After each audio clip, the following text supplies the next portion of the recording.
Hello guys, welcome back to my channel and enjoy this fanfic part 3. Now let's start the fanfic. 6 days had passed since they settled in the quiet inn on the outskirts of the village.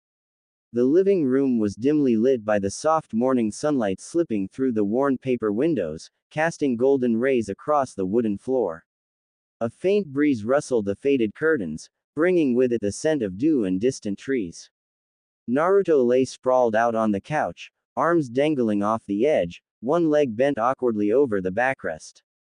He stared up at the ceiling, eyes half-lidded, his chest rising and falling in slow, even breaths. For once, the silence wasn't filled with grunts, yells, or the sound of clone poofs. Just peace. Sunday. His only rest day. It still felt foreign. Every other morning, he would have already been up by 6, sometimes earlier if Tsunade was feeling particularly sadistic. Breakfast first, always, and then came the relentless grind. Shizune would hand him a thick book filled with basic information he should have learned years ago back at the academy, things like how chakra coils developed in toddlers or how kunai angles changed with wind resistance. Boring stuff, maybe, but it was the truth. Not the half-baked versions he'd been fed for years by disinterested teachers who couldn't be bothered to teach him properly. Then came the worst part, that drink. A weird green sludge packed with more vitamins than he could count. It tasted like mud and smelled like seaweed that had been left out too long. He had tried dirt before, back when he was 7 and a group of academy kids had pinned him down and forced him to lick the ground. This tasted almost exactly like that. Maybe worse. But Shizune made him drink it every morning, and Naruto, as much as he gagged, choked it down. After that came the meat. Meats he'd never tried before. Rich, fatty, protein-packed things he couldn't even pronounce, paired with colorful vegetables that didn't make him throw up anymore. Tsunade and Shizune had told him the truth during a checkup. The reason he hated vegetables so much was because the orphanage workers had been poisoning his food. Slow, subtle, enough to make him sick, weak. And he'd believed for so long that it was just him. It made his stomach twist to remember. Stretching and warm-ups followed, which he'd never done properly before. His muscles screamed at first, but he was getting used to it. Then came the clones, dozens of them, maybe hundreds, walking up trees with chakra control, practicing that humming-style footwork Tsunade had drilled into his skull, hurling kunai while twisting midair, scribbling down ceiling formulas with painful precision. He couldn't afford another explosion, he still had burns from last time. He handled the physical training himself. Laps, push-ups, sit-ups, kicks and punches against the wooden log until his fist stung and his arms trembled. The memories from his clones returned each time, tired, sore, aching, but never broken. They always managed to laugh at him whenever Tsunade pelted him with rocks during reaction training. Freaking buttholes, he muttered to himself once, remembering how they snickered in his head. But even with all that, he felt it. The difference. His body was changing. He was faster, stronger, more aware. Tsunade told him it was thanks to the Nine Tails healing. Every time he pushed his muscles to the point of tearing, they healed stronger. It was insane. And it was working. That thought was comforting. The sound of footsteps broke the stillness. Sharp and confident. Are you gonna lie there all day, or are you coming with me? Tsunade's voice cut through the air like a kunai. Naruto blinked, turning his head lazily toward her. She stood in the doorway, one hand on her hip, the other tossing a small sack of money up and down like it weighed nothing. Where? He asked, dragging himself up with a groan. He wore only a pair of black shorts that were way too big for him and a faded burnt orange shirt that nearly swallowed him whole. Buying you clothes, she said flatly. She tossed the sack up once more and caught it with a grin. Jiraiya sent me some cash for exactly that. Naruto blinked again, slowly sitting up straighter. New clothes. His fingers unconsciously rubbed at the hem of his shirt. The fabric was worn, stretched out, and riddled with tiny holes. It had been his for as long as he could remember. He wasn't sure how to feel about letting it go. And Jiraiya said you shouldn't wear anything orange, Tsunade added, catching the coin pouch in one hand and pointing at him with her index finger like a stern teacher. Naruto's eyes widened. Oi, orange is awesome. He protested, throwing his hands in the air. For a moment, just a fleeting heartbeat, Tsunade saw them. Two ghostly figures flickering into place beside Naruto like memories made flesh. To his left stood a teenage girl with long crimson hair flowing down her back, her fiery eyes narrowed in annoyance, arms crossed over a cozy yellow sweater. Oi, don't judge me, she snapped. I like yellow. It looks cool on me. To Naruto's right, another teenager appeared, a boy with unruly blonde hair that spiked back like a golden flame, his features strikingly sharp and familiar. He wore a red sweater and leaned casually on one leg, his calm, warm expression aimed at Tsunade. Why do I like red? He said with a faint chuckle, voice smooth and gentle. It reminds me of Kushina's beautiful red hair. I never realized how stunning the color was until I met her. So yeah, I like red. Naruto stood between them, completely unaware. Orange. A perfect blend of red and yellow. Tsunade stared, heart tightening. The universe, in its strange way, had pulled colors from both Minato and Kushina, their fire and light, and somehow poured them into Naruto. It wasn't just his personality or his eyes. Even his favorite color was a reflection of his parents. A bittersweet ache settled in her chest. Hey, are you okay? Naruto asked, tilting his head slightly. His brows furrowed in concern. You look kinda sad. Tsunade blinked, snapping out of the vision. She rubbed at the corner of her eye quickly, masking the sudden sting. Huh, yeah, why? Naruto didn't press. He had a habit of letting people hide their pain, probably because he'd learned to do it for so long himself. Jiraiya said you need to pick out some shinobi clothes, she said, her voice lightening with an exaggerated huff. And a lot of casual stuff that actually fits.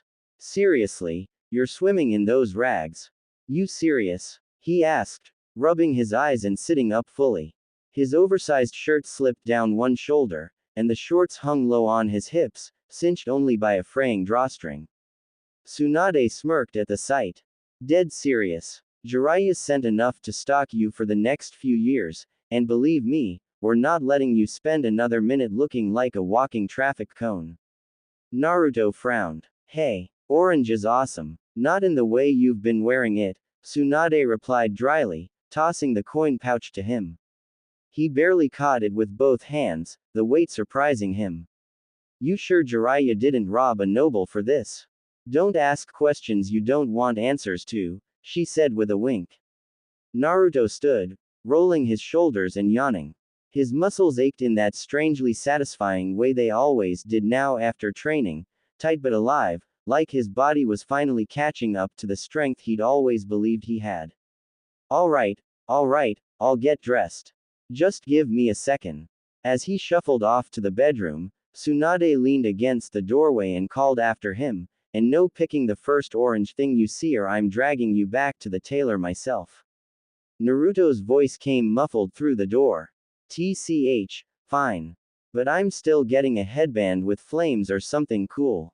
The front door of the modest inn creaked open, and Naruto stepped out into the bright afternoon sun. The sleepy little town was wide awake now, vendors shouting over each other, shinobi and civilians brushing past with purpose, children darting between legs like wild squirrels. The faint scent of grilled yakitori and fried dumplings lingered in the air. It was just past noon. Naruto squinted up at the cloudless sky, then down at his outfit, tugging at the hem of his shirt. It wasn't nearly as baggy as what he used to wear, still a little oversized, sure, but now only 2 sizes too big instead of 5. Progress. He wore a clean white t-shirt with the bold image of a steaming ramen cup on the front, limited edition, Ichiraku brand, and a pair of dark forest green cargo shorts that stopped just past his knees. Navy blue sandals covered his feet, which he already scuffed against the dirt road like a bored kid. You know I could pick out my own clothes, right? Naruto said in a deadpan voice, glancing sideways at the trio beside him, Tsunade, Shizune, and Tauntaun trotting adorably between them, a tiny four-leaf clover clipped to her ear like a badge of honor. Tsunade didn't even look at him. "I'm not following you," she said casually, flipping a coin in the air. "I'm heading to the last casino in town. Gonna spend some of the money that pervert paid me to take care of you." Naruto blinked. "Wait, Jiraiya paid you? Like, with actual money?" "Of course he did," she replied with a shrug. "Said it was for time and suffering." Shizune sighed from beside her, rubbing her temple. "Lady Tsunade, he explicitly said the money was for Naruto's care and well-being, not to feed your addiction." Tsunade scoffed, pretending to be offended. "Excuse you. I quit drinking, didn't I?" "Yes," Shizune said, narrowing her eyes. "But your gambling problem is still alive and kicking." Naruto couldn't help it. He snorted. Shizune continued, lowering her voice in an exaggerated gruff tone.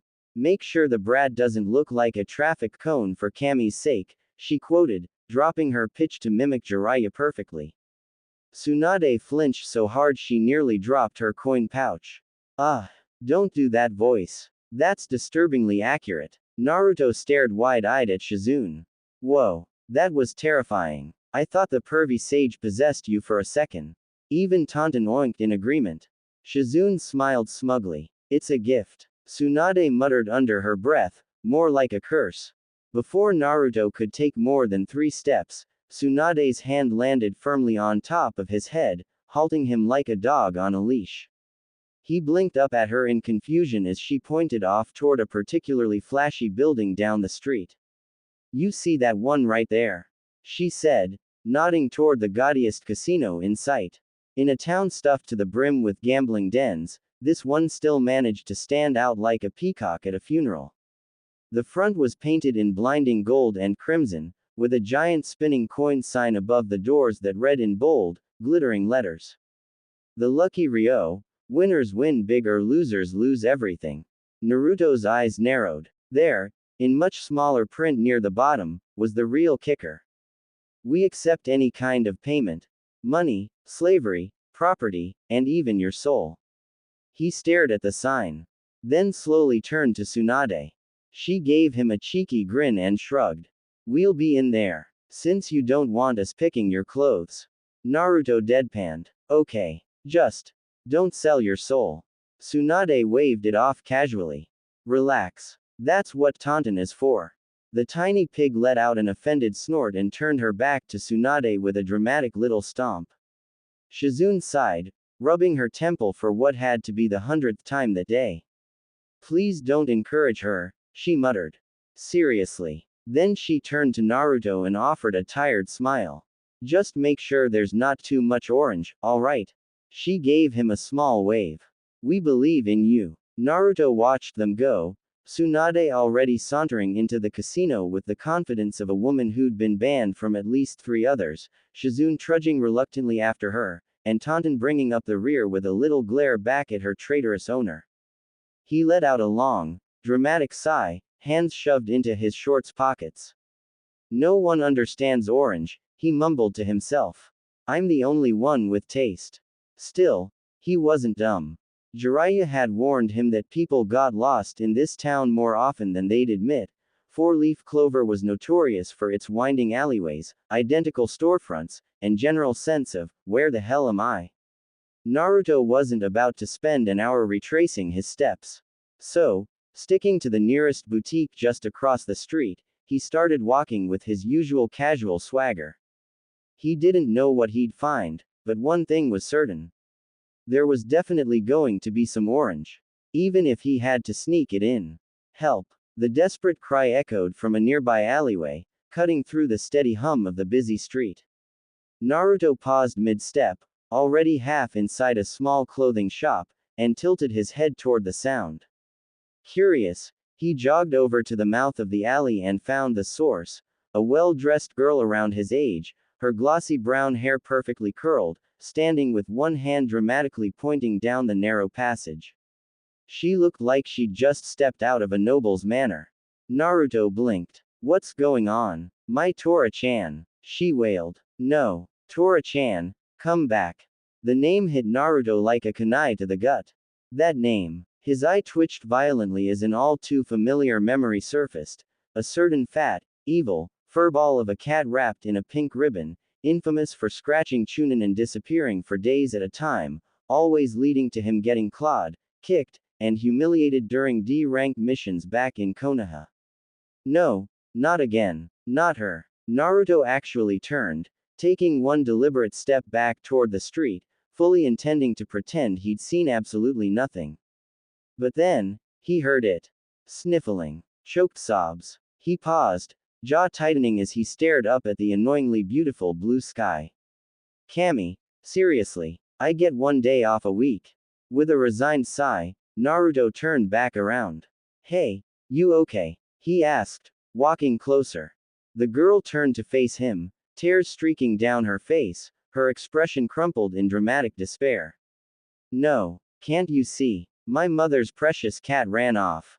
She cried. And if I don't find her, my mom is going to kill me. She told me to watch her. Naruto flinched at her volume but didn't say anything about it.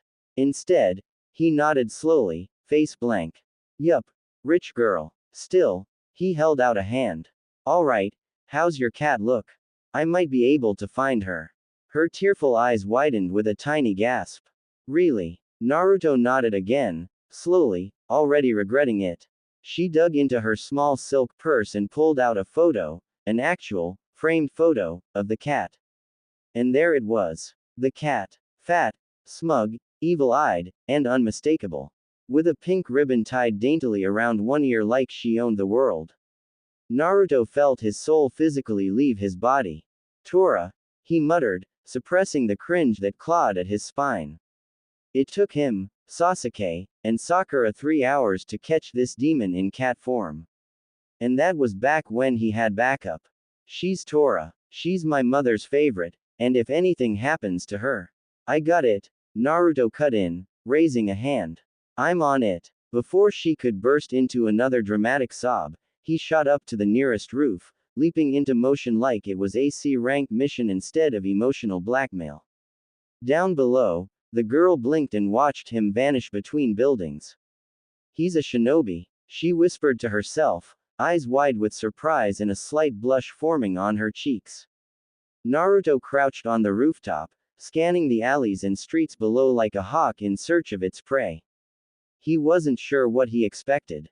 But it wasn't this. To his left, in a secluded courtyard, a man was enthusiastically licking the feet of a chubby woman reclined on a velvet chair like some kind of queen. Naruto made a face and immediately turned away, mentally setting that image on fire and burying it deep. Okay. Didn't need to see that. Ever. To his right, another man stood in the middle of the street, absolutely covered in chocolate syrup. Head to toe. Just standing there, arms out, spinning slowly like he was basking in the glory of being a walking dessert. What is wrong with this town? Further down, he caught a glimpse of a woman tossing bills in the air while standing in a literal golden bathtub in front of an open window. Showering with money. Meanwhile, a rich-looking guy lay face down nearby, clearly unconscious and bleeding from the nose, like his body gave up from witnessing too much rich girl energy. Naruto pressed a palm to his face. Jiraiya wasn't kidding, this town's cursed. Then, movement. His eyes snapped to a narrow alley below. There it was. The beast. Tora. The pink-ribboned menace herself was latched onto the face of a random child, claws digging in, tail thrashing with pure chaotic glee. The kid was screaming, arms flailing like he was being attacked by a swarm of bees. Tora hissed, yelled, and swatted the poor kid like she was practicing tiger-style taijutsu. Naruto sighed. Yup.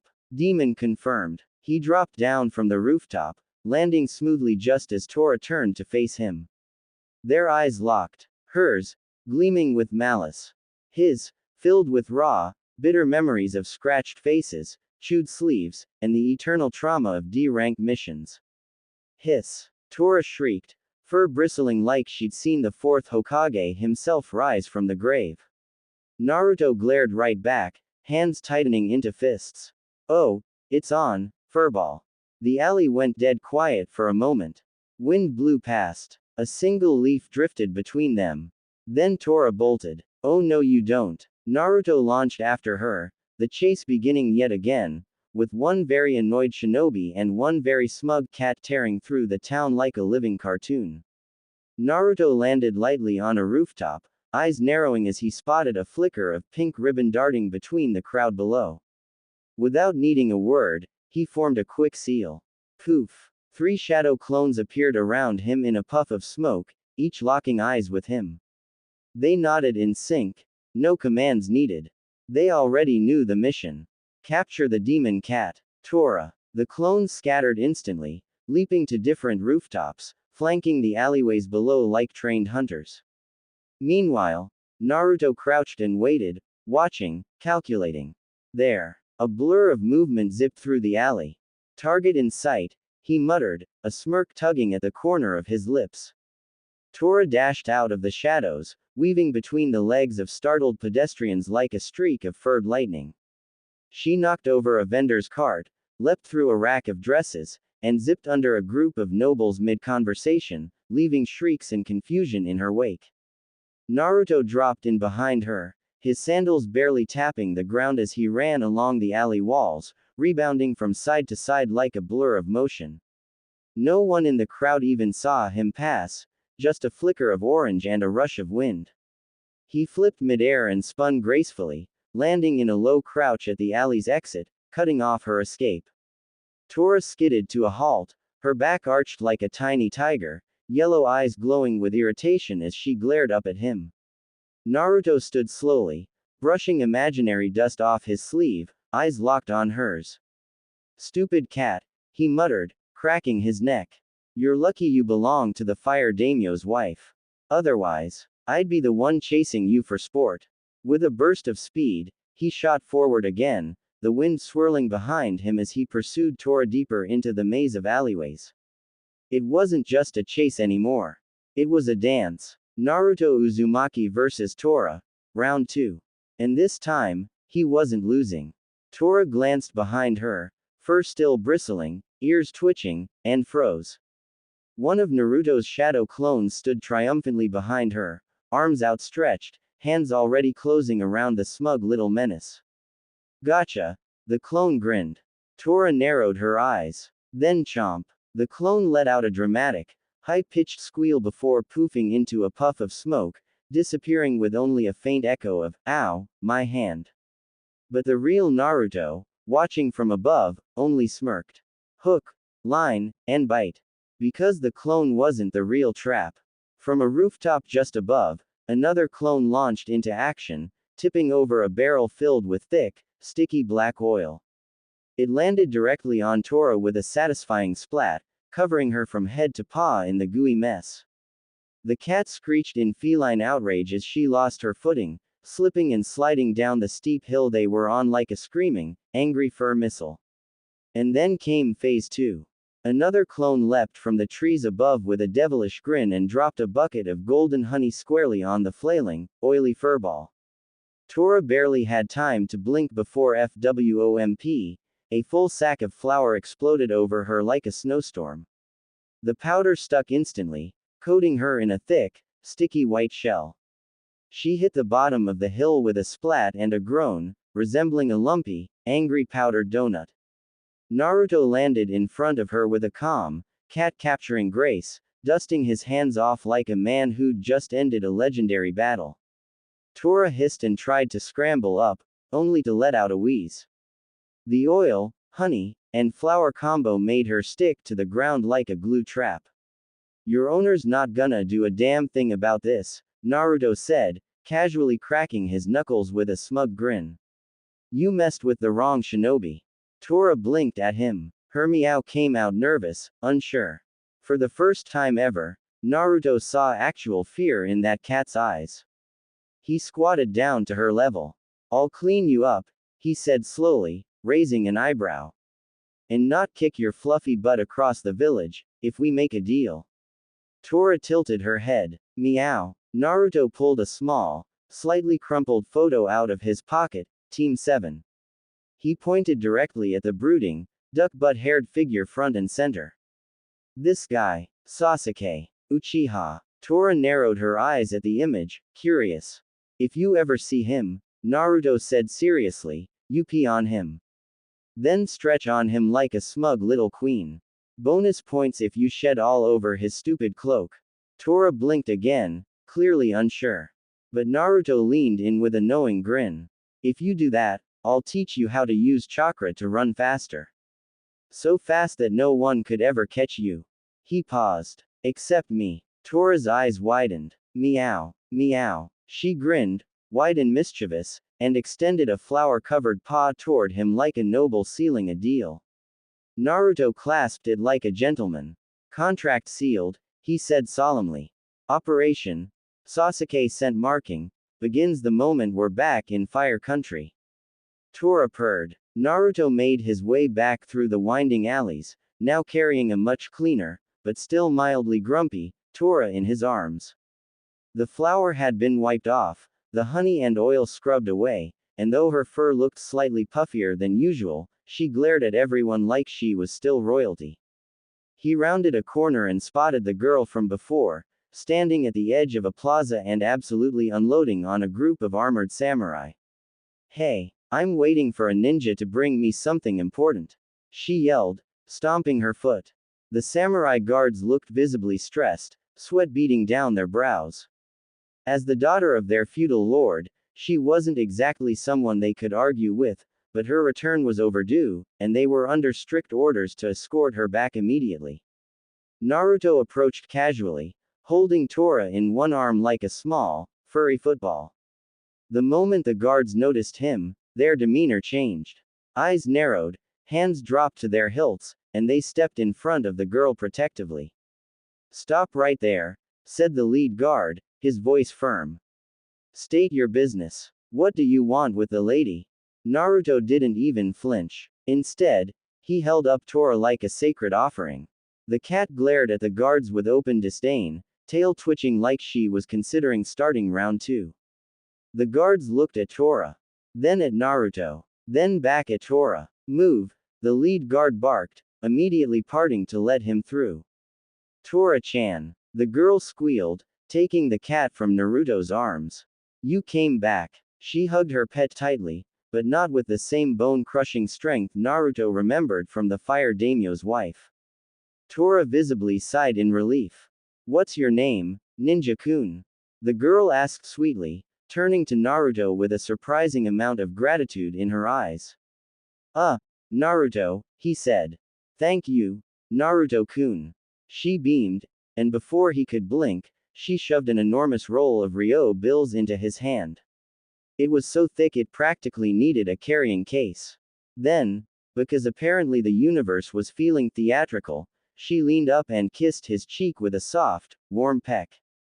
Naruto's brain froze. I'll never forget this, she added with a small smile, cradling Tora like a baby as she walked away, the guards scrambling to follow behind her in stunned silence. The samurai glanced back at Naruto, dumbfounded. Everyone knew their young lady couldn't stand kids her age. Said they were loud, immature, annoying, and couldn't take a joke. But this one, she called him Naruto-kun. They watched as Naruto blinked, slowly rubbing the spot on his cheek where she kissed him, cheeks a faint shade of red. The giant roll of cash still sat awkwardly in his hand like he wasn't sure if it was real. What the hell was that about?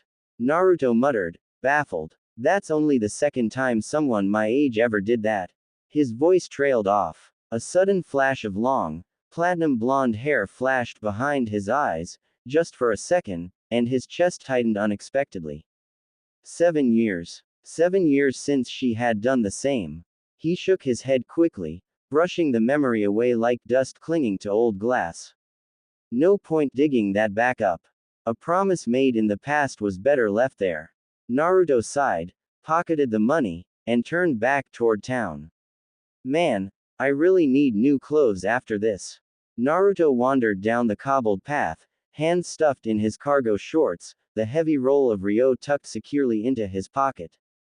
The town was still bustling, filled with the usual mix of shady gamblers, flashy merchants, and the occasional lost tourist. His mind was still half on the whole Torah incident and half on the memory that flashed earlier: platinum hair, soft promise, and a voice he hadn't heard in 7 years. He shook it off. He needed clothes. Preferably awesome ones. With maybe a little orange. Just a little. As he neared a small clothing shop tucked between a bookstore and a noodle stall, voices caught his attention. Not angry ones. Desperate ones. He paused outside the storefront, peering over to see a familiar figure. It was her. The same woman he'd run into days ago, the one with tired eyes and a kind smile, the one who looked like she'd been kicked down by life more than once but still stood tall for her kid. Her clothes were even more threadbare now, patched and worn, the fabric clinging to her frame in places where the seams had long given up. Beside her stood her little boy, no older than 6 or 7, clinging to her side with the innocence only children could have. His shirt was practically a crop top, his pants cuffed and fraying, sandals barely held together with string. Please, the woman pleaded, clasping her hands. I just need the clothing so I can start my new job. I swear, I'll pay twice, 3 times the cost once I get my first paycheck. The shop clerk looked thoroughly unimpressed, arms crossed, expression bored. I'm sorry, ma'am, no discounts, no tabs. Store policy. The woman's shoulders slumped, but she didn't yell. Didn't argue. Just bit her lip and nodded. Her heart sank. A few days ago, she'd thought her luck had finally turned, when a strange, spiky-haired blonde boy with sunlit eyes had handed her food and enough money to last a few nights at the inn. She was certain he'd been a blessing from Kami-sama. Then came the opportunity: a small restaurant in need of a cook. The pay would be enough to cover their rent, food, even save a little. But there was a catch: kitchen regulations. She needed proper footwear and clean clothes. She had just enough to cover that. But her son, his clothes were done, beyond repair. Too small, too thin. She had to choose. And as a mother, there wasn't a choice. It's okay, Mommy, her son said softly, looking up at her with a smile that nearly broke her heart. I don't need new clothes. Just buy what you need. We'll be okay. She nearly broke down then and there. Naruto had been silent the whole time, just standing there. Watching. He reached into his pocket and stared at the roll of money the noble girl had given him. It was thick, crisp, still warm from his hand. And yet, somehow, it didn't feel like it belonged to him. He looked back at the mother and son. At the boy's forced smile. At the hope trembling in her voice. At the exhaustion behind her eyes. Naruto smiled softly. Some people needed luck more than he did. As the shopkeeper turned her back to restock a shelf, Naruto casually walked by, hands in his pockets, head tilted as if he were just another passerby minding his own business. Then he paused, bent down, and picked something up off the dusty ground like it had just fallen there. Sorry, he said casually, glancing at the woman and her son with a small, polite smile. I think you dropped this. He held out a thick roll of Ryo bills, the same one he'd been given just earlier, still untouched. The woman froze, recognition blooming in her eyes. That same spiky blonde hair, the warm expression, the calm voice. It was him, the boy from a few days ago. The one who had appeared out of nowhere with food, kindness, and enough money to give her a lifeline. Her lips parted to speak, but he was already placing the money into her hand gently, fingers brushing against her calloused ones. Then, without another word, Naruto turned and walked away, slipping into the crowd as naturally as a breeze through leaves. Gone. Just like before. Silence lingered for a few seconds as the woman stared at the heavy weight in her hand. She uncurled the roll slightly and saw the numbers. Her heart skipped a beat. More than 200,000 Ryo. She whipped around, eyes scanning the busy street, but he was already gone. Just like the first time. No fanfare, no name, no expectation of thanks. She bit her lip, eyes glistening. Maybe her luck hadn't run out after all. Wait, what just happened? The shop clerk asked, confused, but the woman didn't answer. She took her son's small hand in hers and walked away from the shop, chin held high. She wasn't going to spend a single coin in a place where her son wasn't welcomed. Not when there were kinder places out there. Not when she'd been reminded of what kindness really looked like. As they walked, her son looked up at her with wide, innocent eyes. "Mommy, are angels real?" he asked softly. "Because I think that boy was one." She stopped for a moment, looking down into his big black eyes, so full of wonder. Then she smiled, gentle, tearful, and proud. "Yeah," she whispered, squeezing his hand, "and it looks like he helped us again." And together, they walked on, toward a new start. Naruto let out a long sigh as he turned the corner, hands tucked into his pockets. He didn't like seeing people struggle, especially not with things he understood too well. That woman and her son, it reminded him too much of himself. Of the times he'd wandered through stores, staring at things he couldn't afford, pretending he didn't care. He rubbed the back of his head, ruffling his hair. "Focus," he told himself. "Gotta buy clothes. That's what the pervy sage sent the money for, anyway." Putting his smile back on like armor, Naruto strolled forward with a bit more bounce in his step. After a few more turns through town, he finally spotted a shop tucked between a blacksmith and a scroll vendor. The sign read, "Fourth Leaf Cloak, Tailored Shinobi Wear." Naruto squinted up at it, then peeked through the window. The inside was lined with mannequins wearing all kinds of ninja gear, flak jackets, weighted cloaks, durable boots, even specialized gloves for chakra control. Nothing flashy. Everything looked made for people who meant business. He stepped inside, the wooden door creaking softly behind him. The scent of fabric, dust, and faint sandalwood filled the air. It was quiet, almost too quiet. And behind the counter sat an elderly woman with silvery gray hair coiled into a bun. Her eyes were closed, but Naruto could feel her gaze settle right on him. It was unsettling. Hello," Naruto greeted awkwardly, scratching his cheek. The old woman's lips curled into a faint, knowing smile. "Come with me," she said, rising to her feet slowly, her movements graceful despite her age. Naruto blinked. I know what you want," she said cryptically, already turning away. "Come with me. The fitting rooms are in the back." Naruto stood there for a second, confused. Okay. Weird, but also kind of cool. With a resigned sigh, he followed her deeper into the shop. Something about her felt different, not dangerous, but definitely mysterious. He wondered if she was one of those old retired kunoichi who now stitched armor instead of throwing kunai. "If she makes me wear a bright pink gi, I'm out." Minutes later, Naruto stood just outside the shop window, admiring his reflection in the glass. The afternoon sun cast a warm glow, making the colors of his new outfit pop just right. He grinned. "Oh yeah, I definitely look awesome." His new headband gleamed, polished metal with the familiar leaf symbol shining bright, tied with sleek black cloth that trailed behind him like a ribbon in the wind. His jacket was a dark gray, almost black, open at the front with a high collar and a light inner lining. The red Uzumaki swirl stitched into the upper sleeve made his chest swell with pride. Beneath that, an orange shirt peeked through, classic Naruto, bright as ever. The orange might have been toned down, but it was still him. His pants were a dark brown, baggy and comfortable, stopping just below the knee and wrapped tightly with white bandages around his right thigh and both shins, practical and distinctly shinobi. Open-toed sandals wrapped up his calves, finishing the look with balance between tradition and utility. He turned slightly, checking himself out from the side. The outfit wasn't flashy, but it made him look like a real ninja, cool, capable, and maybe just a little badass. "Wow, you weren't kidding, Bachan," Naruto said, flashing a grin at the old woman as she stepped out behind him. She nodded, satisfied. "I've been dressing people longer than you've been alive, kid.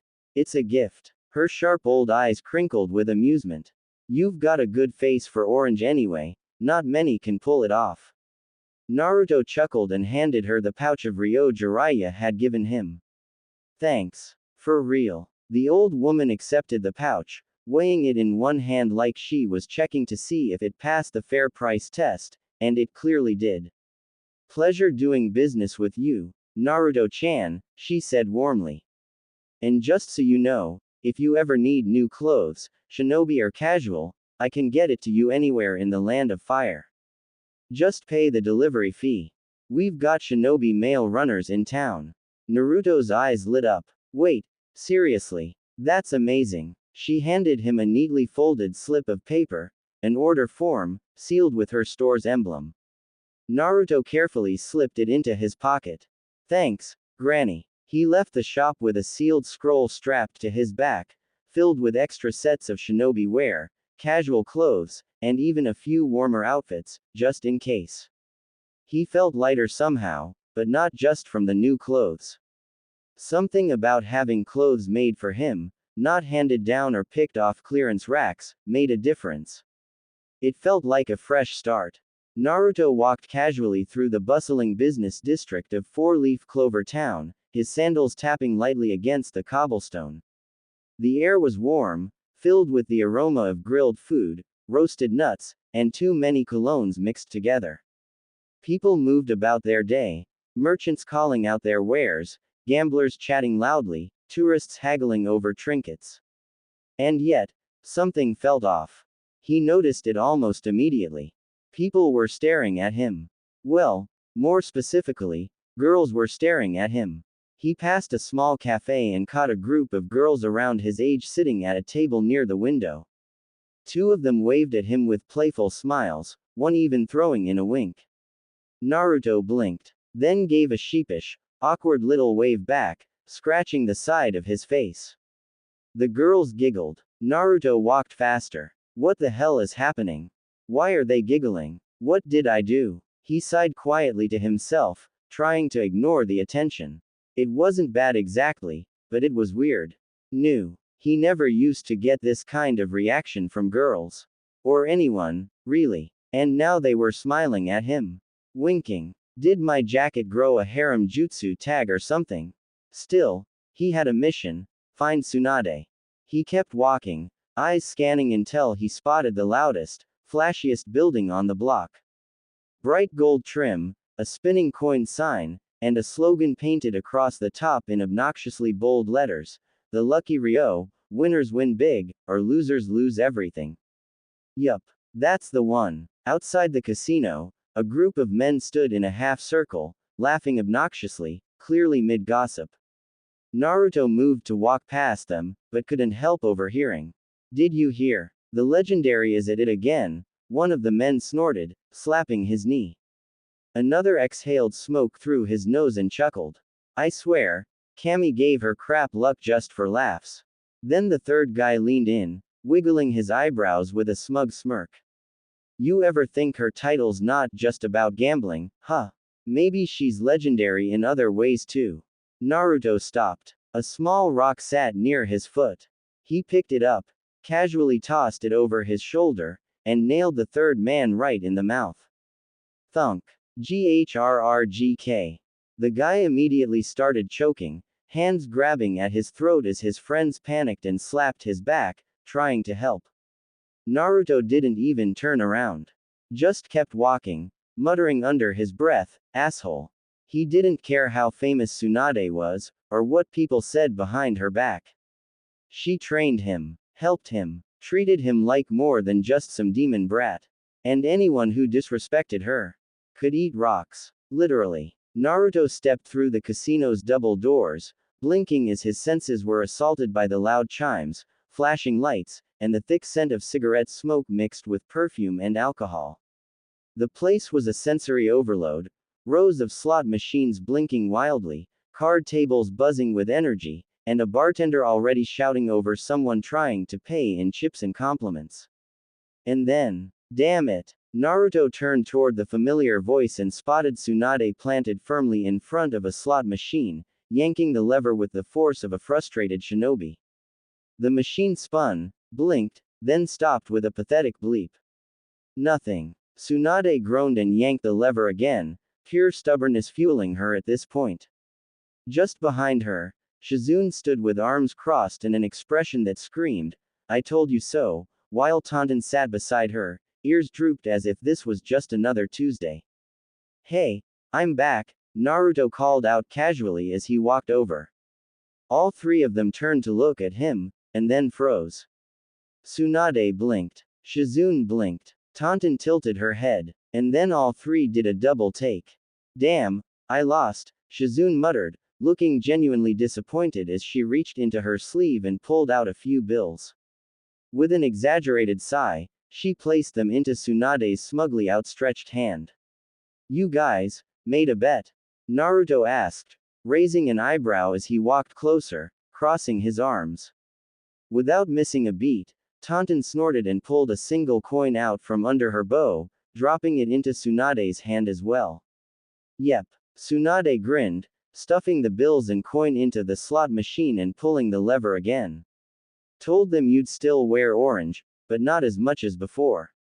Naruto glanced down at his mostly dark-colored outfit, with only a flash of his signature orange shirt showing underneath. Definitely not traffic cone levels, but still a little nod to his style. Shizune cleared her throat and looked away, cheeks slightly red. "In my defense, you used to wear full orange." Taunton gave a tiny, guilty oink and turned her back, pretending to be extremely interested in the pattern on the floor tiles. Naruto deadpanned at both of them. "Seriously?" Tsunade laughed, patting the slot machine affectionately. "What can I say? I know my brat." Naruto took a seat next to Tsunade, plopping down with a faint grunt as the clinks and whirs of slot machines echoed around them. Tsunade yanked the lever again. And lost. Again. And again. And again. Naruto side-eyed the machine as it let out yet another sad little womp-womp sound. "You ever actually win at these?" "No," Tsunade said flatly, already pulling the lever again. Naruto scratched the back of his head, watching the coins disappear. "So, why do you even like gambling?" "I never really got the appeal." Tsunade didn't look at him, eyes fixed on the spinning symbols. "Brat, I've been a shinobi since I was 6. I fought in 2 shinobi wars. You don't walk away from that without blood on your hands, and without something eating at your soul." The machine dinged. Another loss. She sighed, pulled the lever again. "Shinobi take on hobbies. Some healthy, some not. It's about not thinking for a while. I gave up drinking after something happened 12 years ago. Missed something I shouldn't have. Regretted it ever since." Her voice dipped, just enough for Naruto to pick up on the weight behind her words. "All I've got left is this," she muttered. "Would you rather I snapped and went full psychopath? Start killing people for fun?" Naruto blinked. Not really. Exactly." He tilted his head slightly, eyes thoughtful. He hadn't known that. She always seemed strong. Unshakable. But maybe even the strongest needed something to cling to. He turned to Shizune. "What about you, Shizune Nichan? What's your hobby?" Shizune perked up from her position behind them. "Oh, I make different kinds of poisons. And I read a lot." Naruto paused. "Wait. That first one sounded way too casual." Shizune just smiled. Before he could comment further, Tsunade flipped him her final coin. "Wanna learn how to play?" Naruto caught it, blinking. "Sure," he said with a shrug. "1 coin can't hurt." Shizune groaned, already pinching the bridge of her nose. "Tsunade-sama. What?" Tsunade raised an eyebrow. "He's a shinobi. Old enough to kill, old enough to drink, old enough to have, definitely old enough to gamble." Naruto nearly choked on air. "Wah! Can we not say all that out loud?" Taunton oinked in what sounded suspiciously like agreement. Tsunade smirked. "What? Just facts." Shizune muttered something about terrible influence under her breath. Tsunade leaned back against her stool, arms crossed as she watched Naruto examine the slot machine like it was some kind of puzzle. "Alright, brat, it's simple. You put the coin in, pull the lever, and the pictures spin.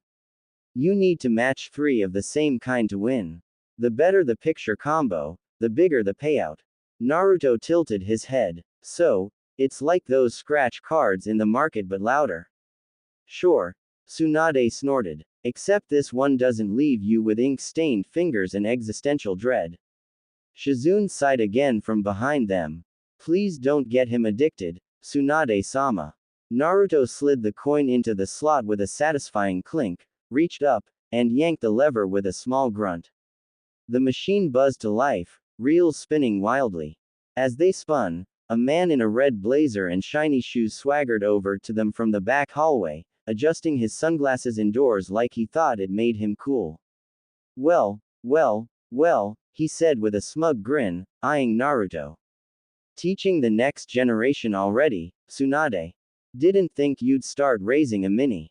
Naruto blinked. Wait, mini what? Shizune visibly winced. Tsunade didn't even look at the man, just slowly raised her hand and gave him the middle finger over her shoulder, nice and slow. The man barked a laugh. Still got that attitude, huh? Good to know being flat broke hasn't broken your spirit. Good to know owning this dump hasn't given you a personality, Tsunade shot back flatly. Naruto snorted. You know this guy, he owns the casino, Tsunade muttered.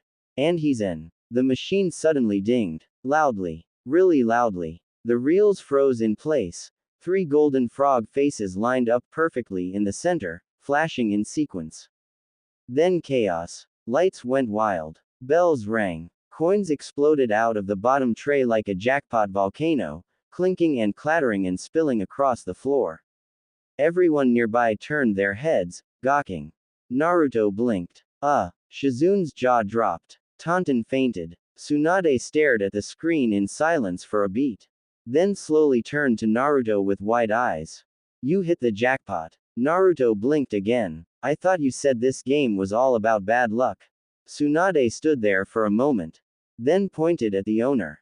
In your face. She barked, grinning wide. My apprentice just won your jackpot, jerk. The man's smug expression cracked into disbelief as he watched way too many coins spill out of a machine that hadn't paid out in months. Tsunade patted Naruto's back with a proud grin. Kid, you might be my good luck charm.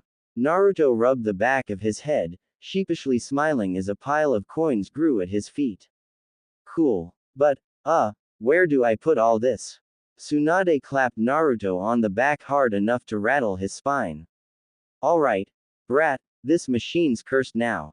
Naruto blinked. Wait, it's what? Tsunade didn't answer. She simply scooped him up like a sack of potatoes under one arm, the other already gripping one of the overflowing buckets of coins they'd just collected. Shizune followed behind with the second bucket, arms straining under the weight. Honestly, Tsunade-sama, it was luck. Just luck. It's not going to happen again, Shizune huffed, beads of sweat on her forehead as she shuffled after them.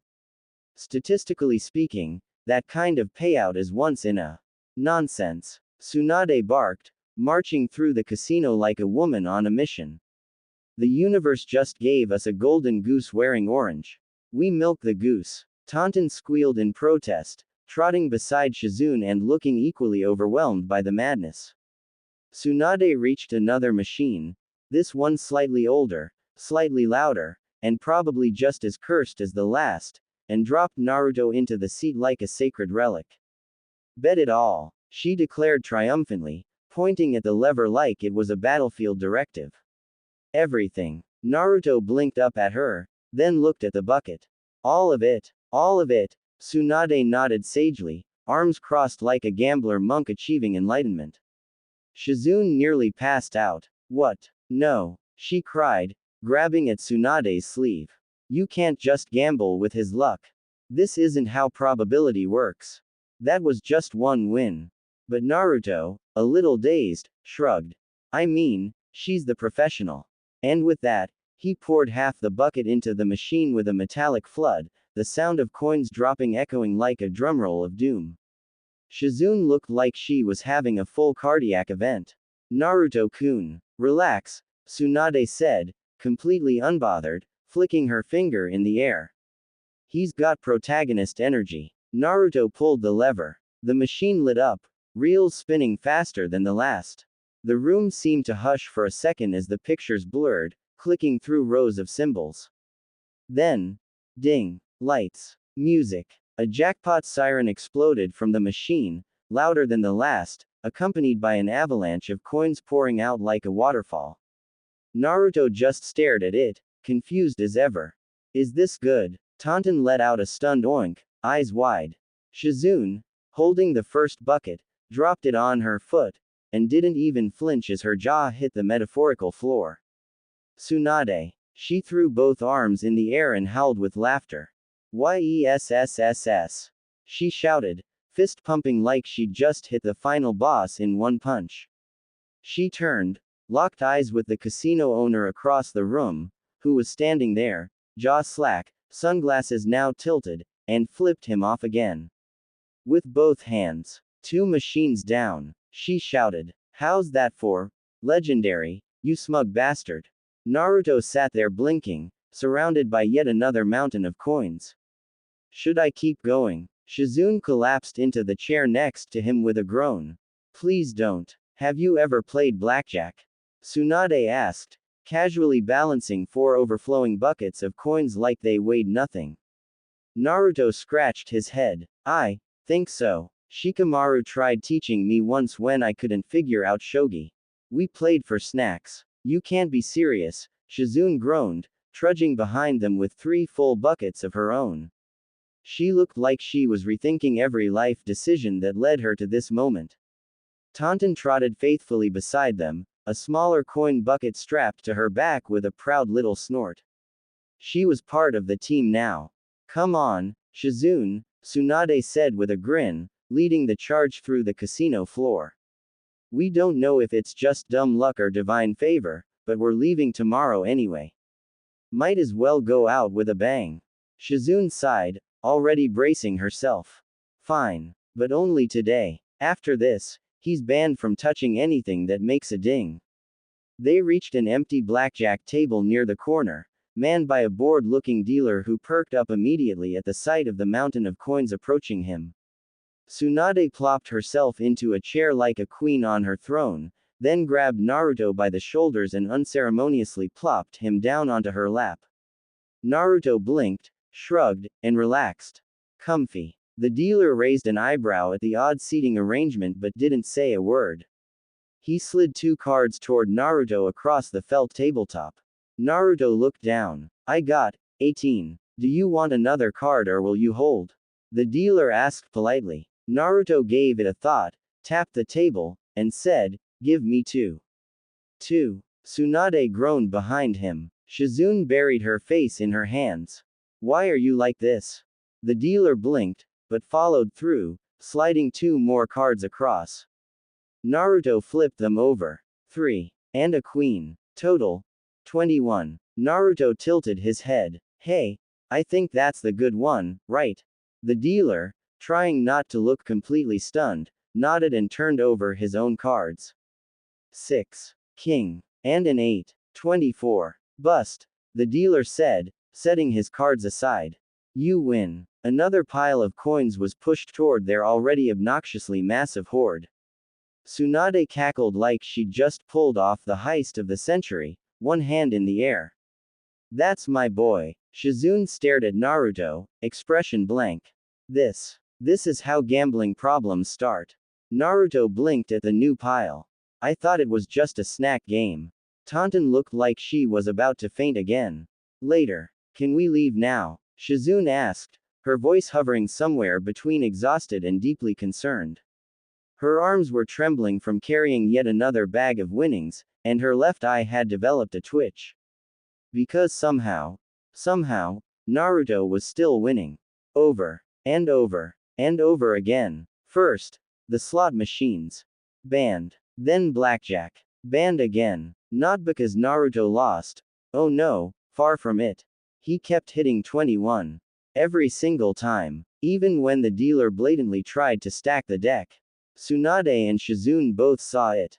It didn't matter. Naruto would smile, tap the table, and flip over cards like destiny owed him a favor. They moved on to poker next. That was when things got weird. Naruto, completely unaware of the rules, thought they were playing Go Fish. He didn't even look at his cards. Just shrugged and tossed chips into the pile, round after round. He walked away having cleaned out 3 rich nobles, each of whom left the table muttering to themselves, questioning the meaning of life, and their bank accounts. And now they had a crowd. An actual crowd was following them. Tsunade, looking far too pleased with herself, had several scrolls strapped to her body, sealed to the brim with their winnings. Her pupils may or may not have turned into tiny glowing Ryo coins. Shizune was 90% sure her sensei had crossed into a spiritual plane of gambling enlightenment. And when a bold older woman had sauntered over, batting her lashes at Naruto, trying to get him to buy her a drink, Tsunade punched her. Not just a tap, decked her straight across the casino, sending her flying into a decorative pillar. After that, the ladies collectively agreed, if you valued your face, you left Naruto alone. Now, as the Chaos entourage circled their next target, Naruto sat casually in front of a roulette table. The dealer looked nervous. The crowd murmured like they were about to witness a prophecy unfold. Tsunade leaned in over Naruto's shoulder like a general plotting a battlefield. All right, pick a number, any number. Naruto blinked. 27. Why 27? Shizune asked wearily, arms still hugging another heavy coin bag. He shrugged. I dunno. That's how many dumplings I bet I could eat in one sitting. Reasonable. Tsunade nodded. The ball spun. The wheel clattered. The crowd held their breath. The dealer stared at the spinning blur, sweat beating down his temple. And then, clack clack clack. The ball landed. 27. The crowd exploded. Tsunade screamed in triumph, raising both arms like she'd just declared war on fate and won. Shizune dropped her coin bag and put her face in her hands. This isn't luck anymore. This is supernatural. Taunton passed out behind her. Naruto blinked at the table, rubbing his neck. So, does that mean I win again? The dealer just nodded slowly, completely shell-shocked. Cool. Naruto said with a grin. Can I get some dumplings now? Tsunade was practically glowing with victory. Her cheeks were flushed with excitement, her eyes glittering with the thrill of triumph, and her arms full of sealed scrolls stuffed with winnings. She was thriving. Behind the roulette table, the casino owner sat slumped in the corner, head in his hands, muttering something about profit margins and bankruptcy by teenager. A single tear rolled down his cheek as he stared into the abyss. Tsunade, naturally, was loving every second of it. Come on, brat, she said, nudging Naruto with her elbow. Just one more game. Let's go make that guy cry harder. He's almost sobbing now. I want full-on wailing. Naruto glanced back at the dealer still counting coins from his last win and rubbed the back of his head. I dunno, Bachan, I think the guy's gonna need therapy after this. Before Tsunade could argue further, Shizune swooped in like a tired, long-suffering guardian angel. She slid her arm under Naruto's and started dragging him away with the strength only a woman fueled by responsibility and moral panic could summon. Absolutely not, Shizune said, voice firm, eyes half dead.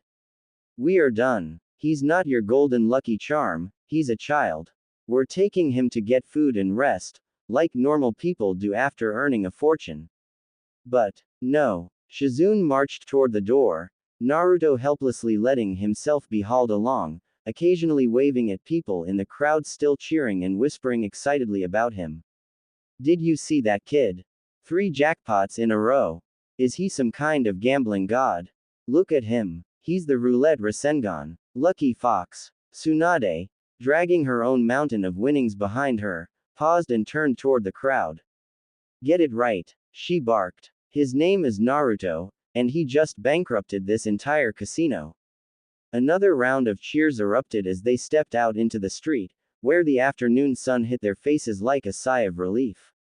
Naruto, walking between the 2 women now, looked up and grinned.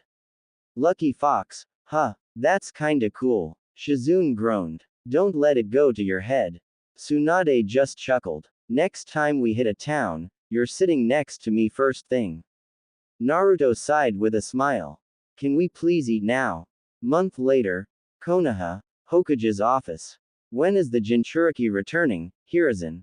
Koharu Udatane's voice cut through the stagnant air of the Hokage's office like a blade drawn too many times, sharp, tired, and still dangerous. Arms crossed tightly over her chest, her eyes bore into him with a familiar mix of disapproval and impatience. Across the desk, Hiruzen Sarutobi took a slow drag from his pipe, the smoke spiraling upward in lazy, ghostly tendrils, like a dragon coiling in the ceiling, born of stress and unspoken regret. He studied the trio before him, his so-called advisors, and for a fleeting moment entertained the fantasy of launching all three out the nearest window. Pity politics had no jutsu for that. It's classified, he said at last, his voice calm, clipped. Not something I'm obligated to share. Danzo's eyes narrowed, the faintest tick in his jaw betraying his annoyance. Koharu scoffed. Hiruzen, the longer that boy remains outside the village, the more exposed we become. You realize what kind of risk that is, don't you? Here we go again, Hiruzen thought. Same old dance. The paranoia, the fear, the refusal to see past the seal. To them, Naruto wasn't a child who'd been failed, he was a bomb left unattended. Not that boy, Homura added curtly. That weapon. Hiruzen inhaled deeply, the weight of their words settling in his bones like winter. He resisted the urge to snap the pipe in two. I once led legends, he thought bitterly. Now I babysit fossils who confuse cruelty for wisdom. Danzo leaned forward, fingers steepled like a man praying to a darker god. His voice was quiet, but cold enough to frost glass. So tell me, Hiruzen, what do you plan to do with him when he returns? Because under my guidance, he could be more than just a deterrent. He could be our sword.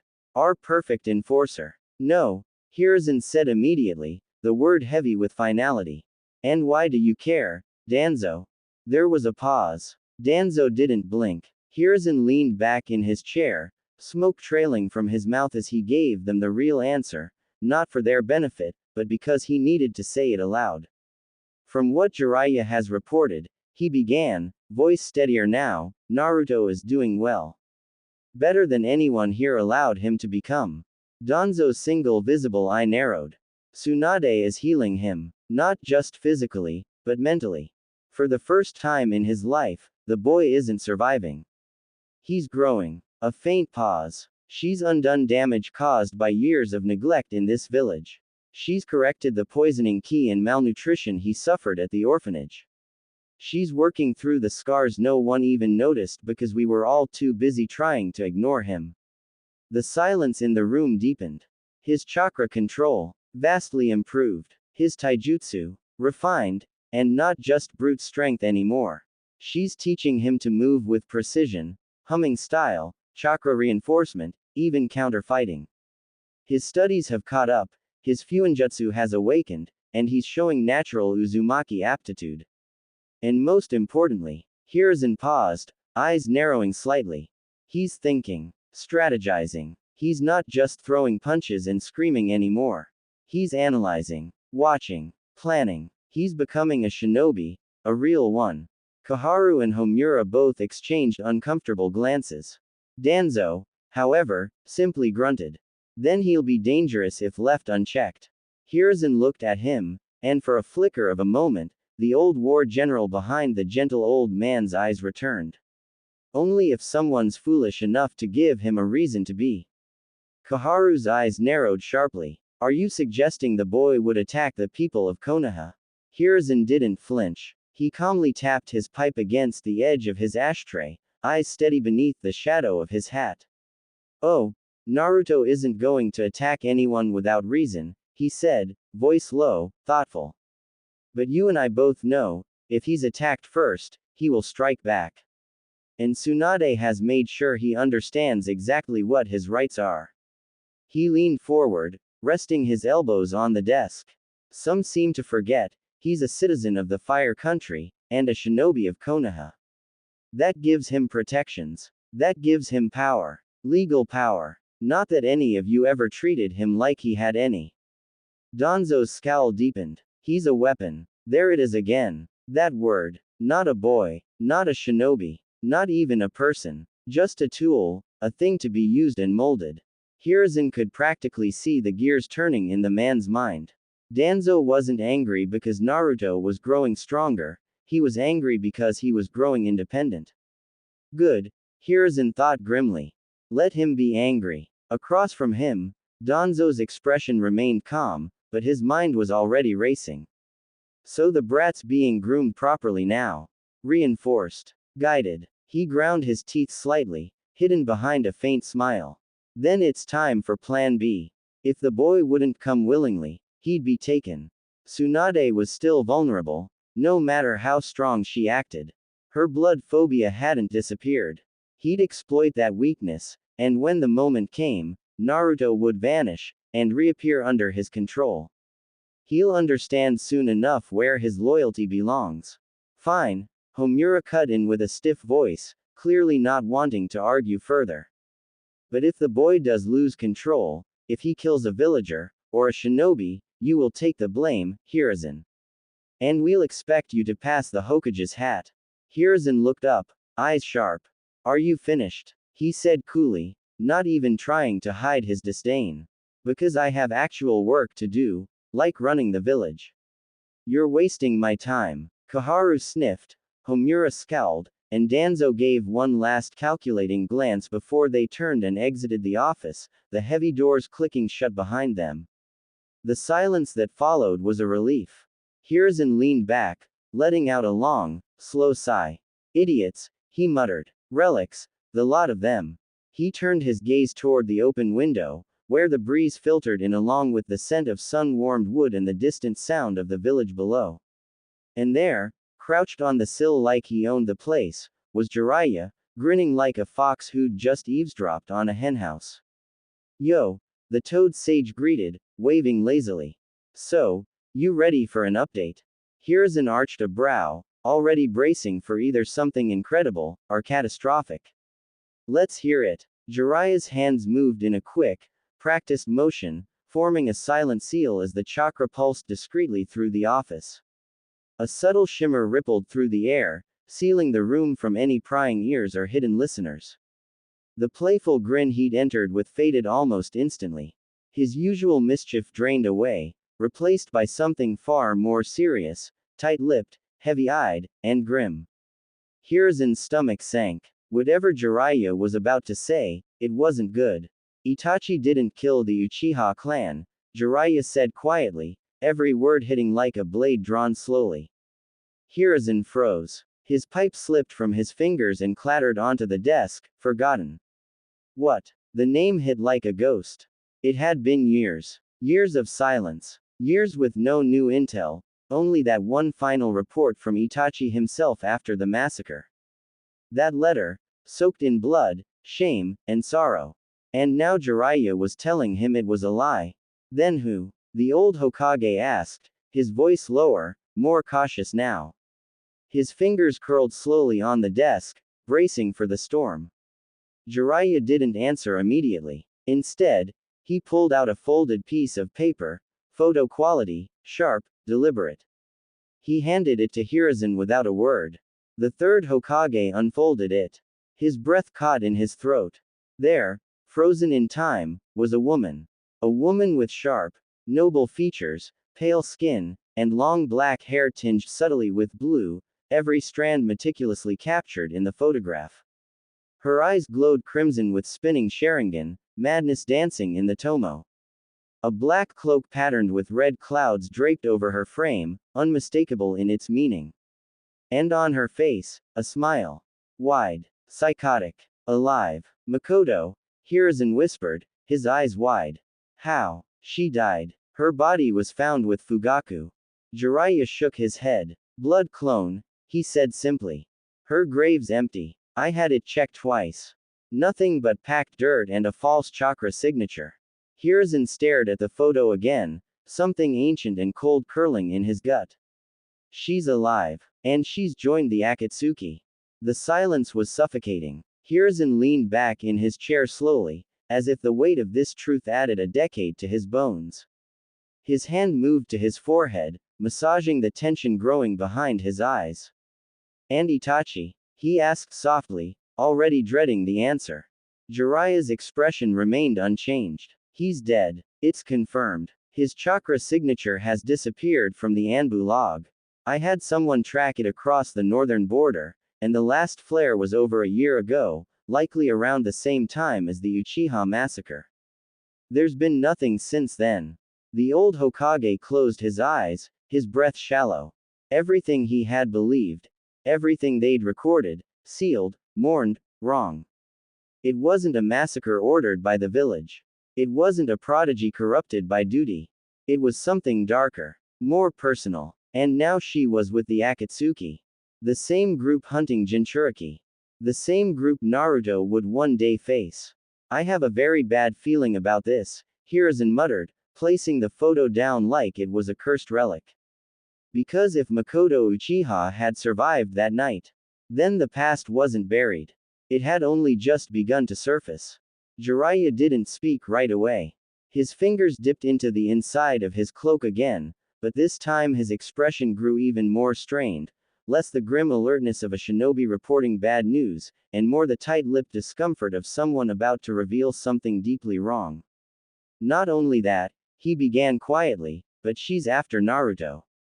Hiruzen tensed. She's tracking him, specifically. Not for the 9 tails.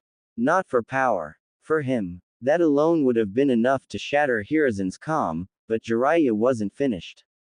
And, my spy uncovered something else. Something worse. He pulled out another photograph, this one smaller, worn around the edges like it had been looked at too many times. You're not going to like this. He handed it over without a word. Hiruzen took the photo. His hand stopped halfway. The image hit him like a punch to the chest. It was a little girl, no older than 2, her cheeks full and round, her face bright and unaware of the darkness wrapped around her existence.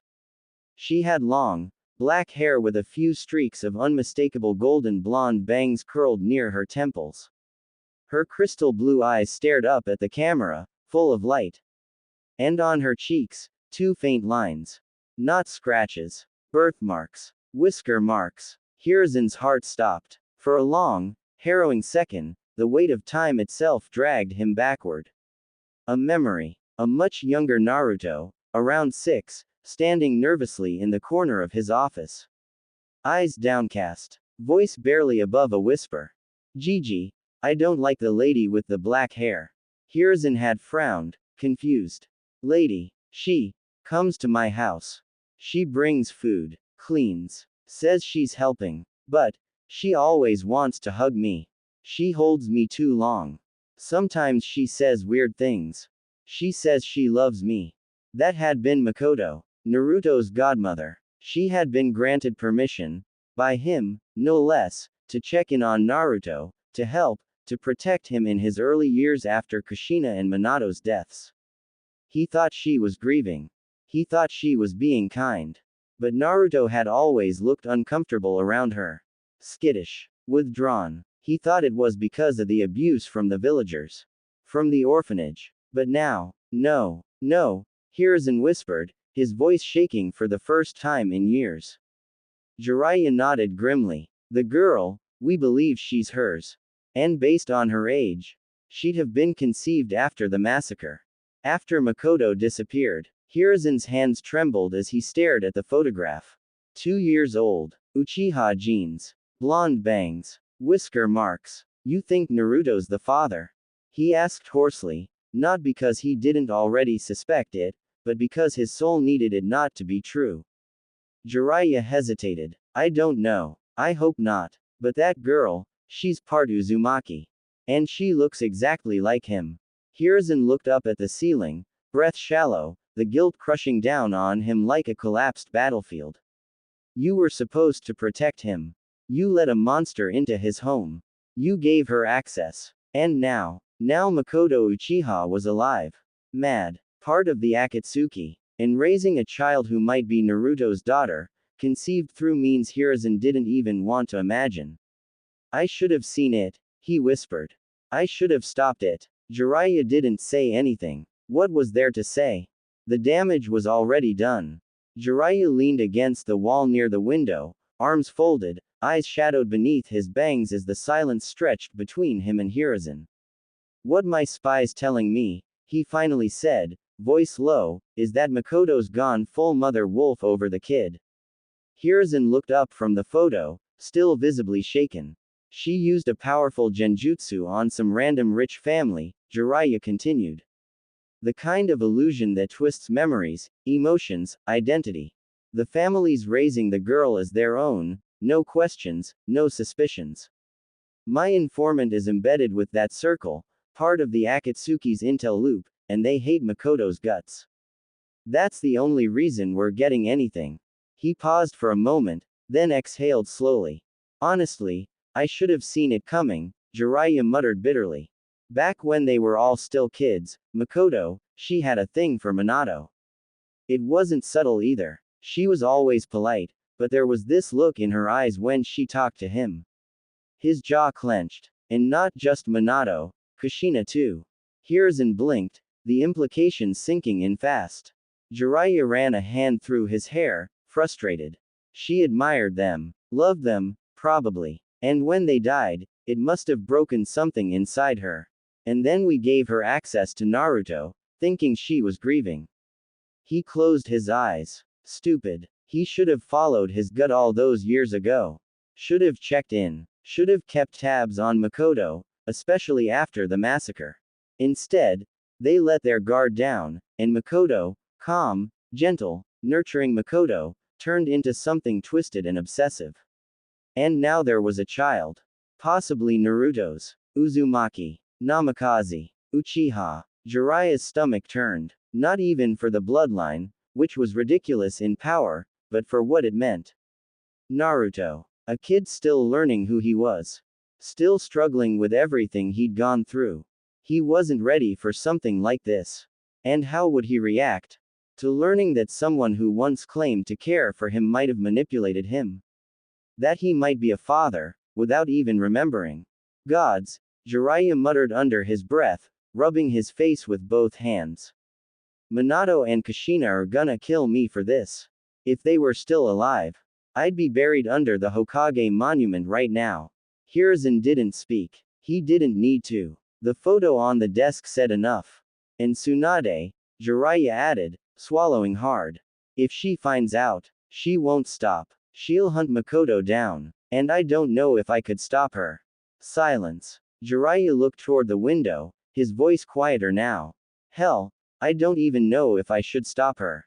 Then the final thought came, cold, heavy, and undeniable. What's Naruto going to do when he finds out? He's still just a boy. And now he might be a father. Who's your spy? Hiruzen asked, his voice level but strained, like a man bracing himself for yet another weight to bear. Jiraiya didn't miss a beat. The vice leader of the group. That made Hiruzen pause. He didn't ask for a name. Maybe he knew better. Maybe he didn't want to know. But Jiraiya saw the flicker of curiosity pass across the old man's face before it vanished behind a tired, practiced mask.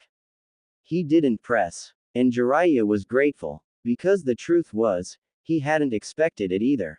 Conan. She's still alive. He'd thought she was long gone, swallowed up by the chaos that birthed the Akatsuki. But then his contacts whispered the impossible, the angel lives. And she wasn't just a member, she was Pain's second in command. The cold, silent shadow behind the God King. But now she was his informant. He wasn't even sure why she reached out at first. A quiet signal. A coded phrase only the four of them, him, Yahiko, Nagato and her, would remember. Something from the early days. And when they met again, it was like staring into the eyes of a ghost. She had changed a lot. More mature and beautiful in a haunting way, still quiet, still carrying the weight of warlike wings made of grief. He remembered how Yahiko once told him how they'd found her, how he'd saved her from being taken by slavers after her parents died during the Second War. Jiraiya never forgot the pain in Yahiko's voice, and he never forgot the way Conan had clung to the boy like a lifeline. She hated people who preyed on the weak, especially children. So, yes, she tolerated monsters. S-ranked missing nin. Murderers. The delusional and the damned. But Makoto disgusted her. The way Conan looked when she spoke about her. Jiraiya could still feel the cold in her words. The scorn. The disgust. For Conan, Makoto crossed a line. Not by killing. Not by joining the Akatsuki. But by taking advantage of a child. There were many things Conan could excuse. That wasn't one of them. Jiraiya leaned against the window frame, the breeze tugging at the ends of his hair, and watched Hiruzen stare down at the photo of the girl with blue eyes and black hair. The old man said nothing. He didn't ask who the spy was. Didn't ask what came next. Because maybe, he already knew. They needed to shift the conversation to a lighter topic. So, Jiraiya said, raising an eyebrow, how's Kakashi's team holding up? Hiruzen didn't even look up from the report in his hands. A disaster. That got a grin out of Jiraiya. Elaborate. The third Hokage sighed, setting the folder aside. Kakashi doesn't like Sai. Sakura hates Sai, claims he keeps mocking her and insulting Sasuke. And Sasuke has already tried to kill him, 5 times. Jiraiya blinked. 5? Oh yes, Hiruzen said, puffing his pipe. Apparently Sai told Sasuke he had a tiny and asked how he planned to repopulate the Uchiha clan with it. Jiraiya nearly doubled over laughing. No way. Oh, it gets worse, Hiruzen added, lips twitching in reluctant amusement. Sai's also convinced Sasuke might actually be a girl. Apparently he said, you've got the voice, the attitude, and definitely the resting bitch face for it. Jiraiya wiped a tear from the corner of his eye. Okay. Sai might be the hero we didn't ask for. Hiruzen chuckled lowly but didn't respond. His eyes drifted to the village beyond his office window, the warmth of the moment cooling slightly. Jiraiya leaned back in the chair across from him, still grinning. So how's Kakashi doing in therapy? You know, since he insisted he didn't need it and all. Hiruzen's smile faded. He hates it. Figured, Jiraiya muttered. Inoichi's handling him, Hiruzen continued, tone more thoughtful now. And Kakashi tells everyone he's fine, which, of course, means he's absolutely not.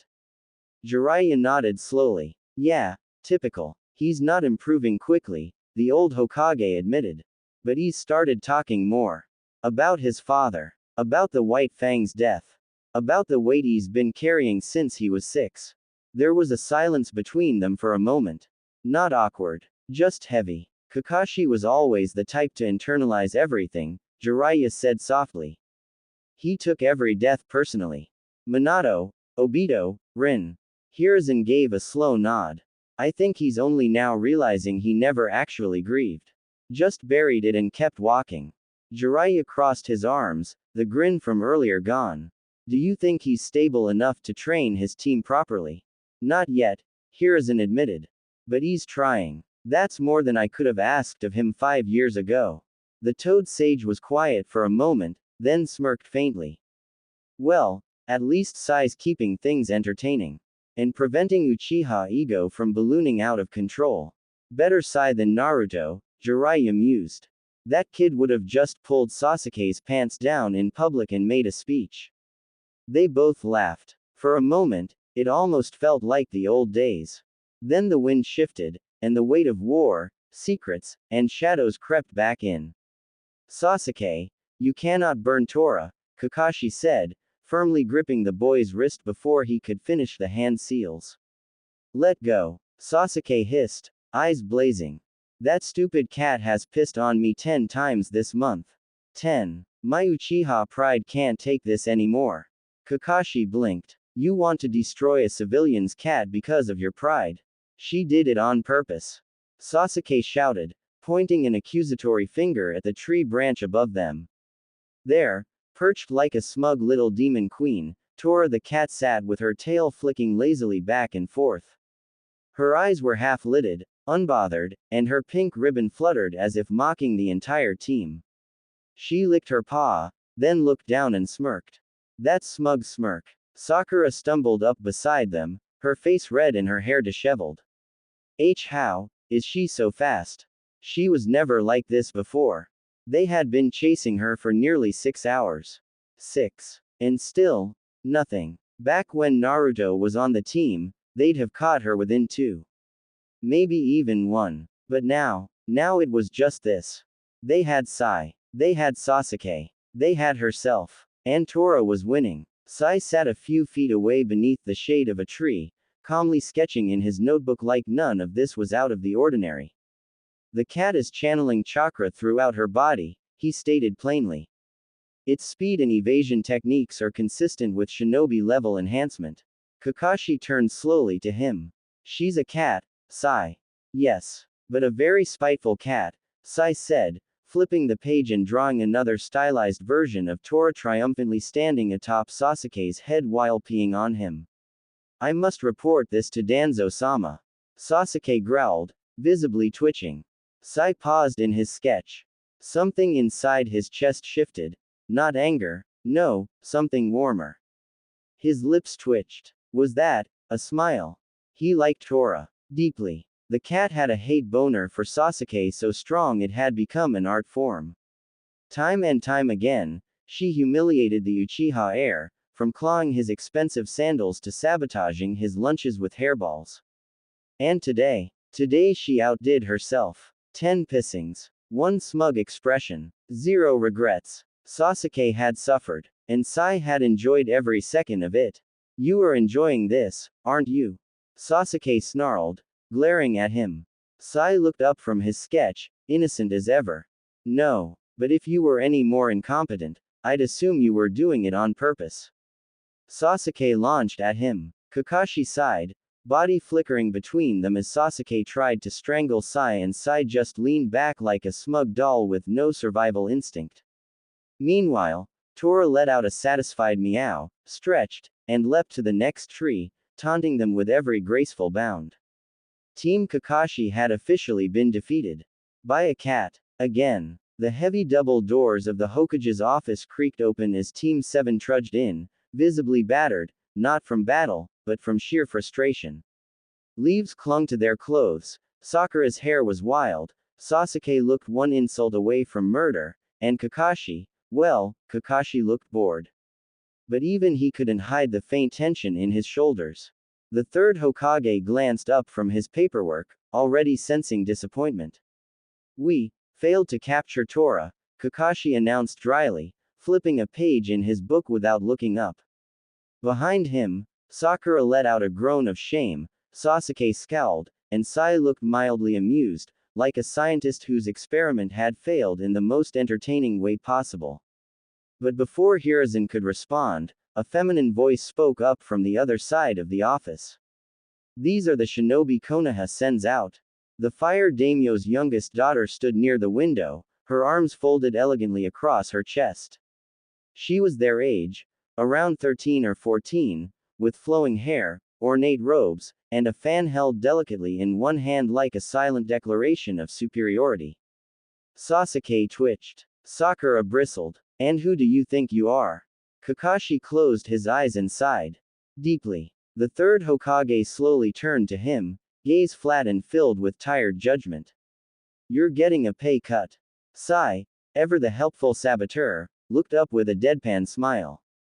That is the fire daimyo's youngest daughter. Politically, she ranks higher than all of us combined. Sakura went pale instantly. Her mouth opened, then promptly shut.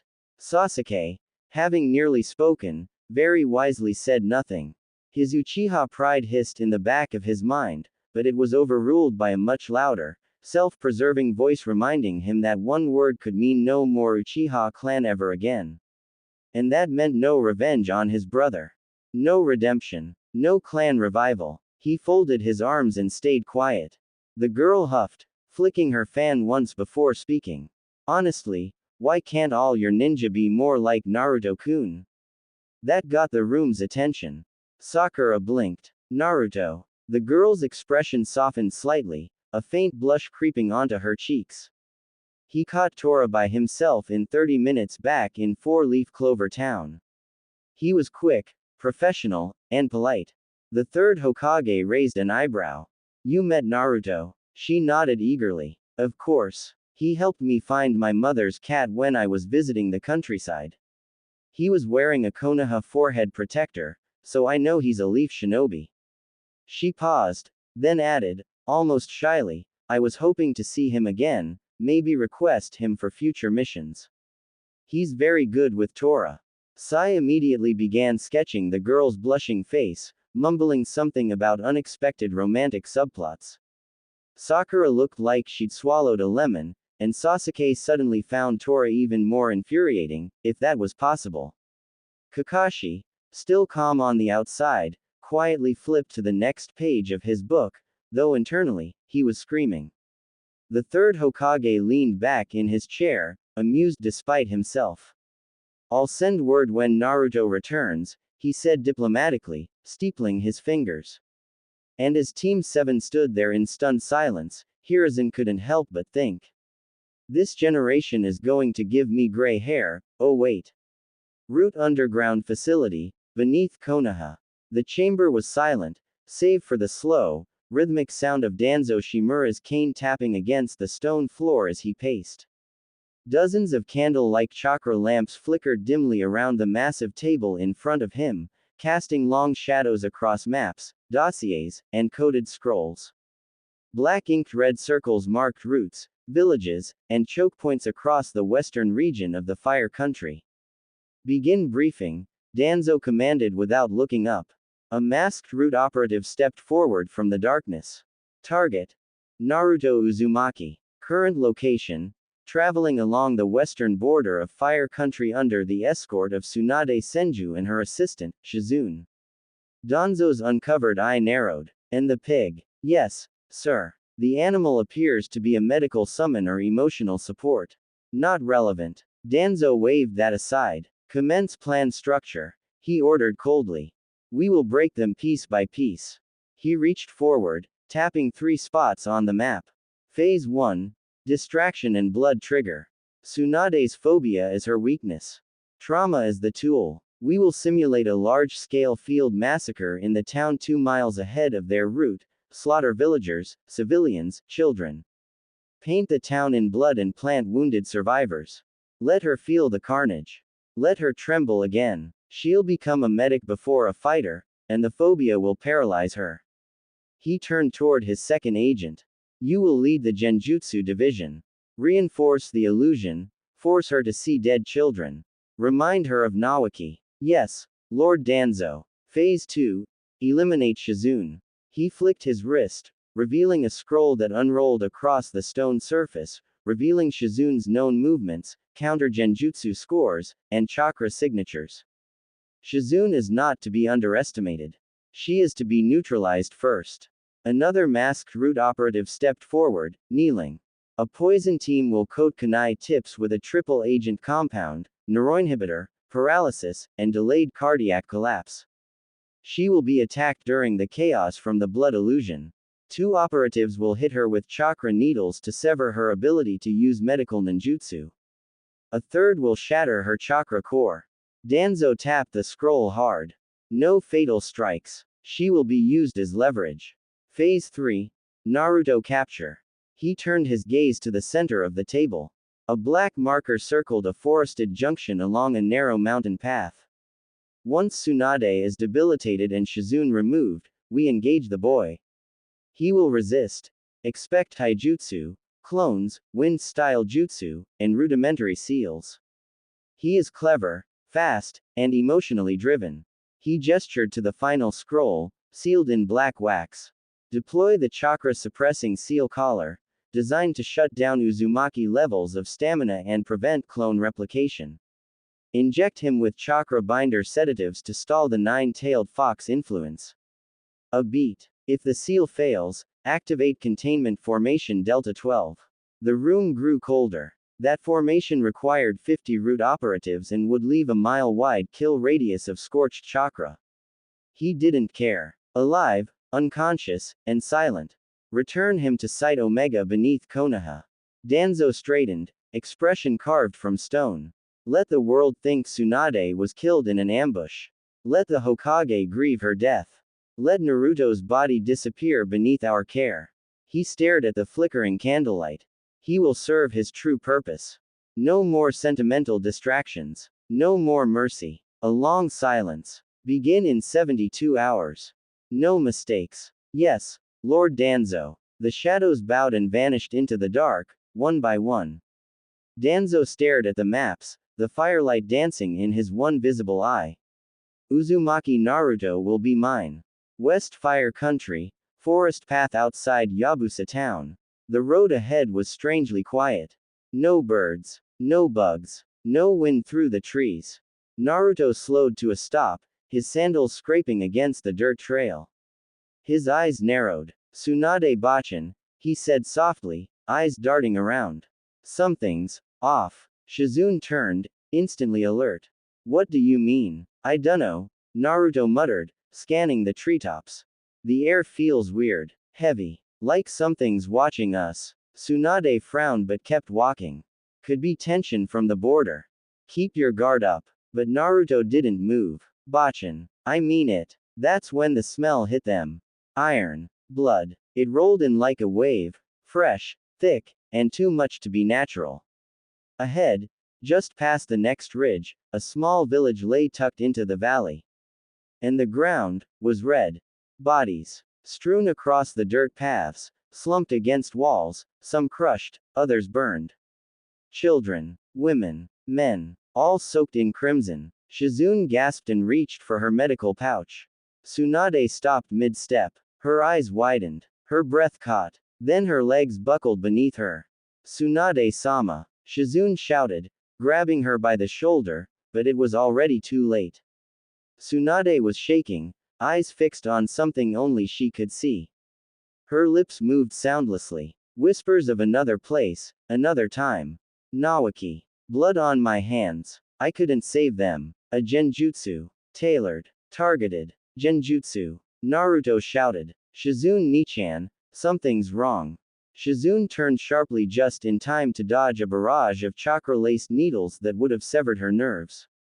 She ducked, rolled, and landed behind a tree, eyes wide. From the canopy above, shadowy figures descended.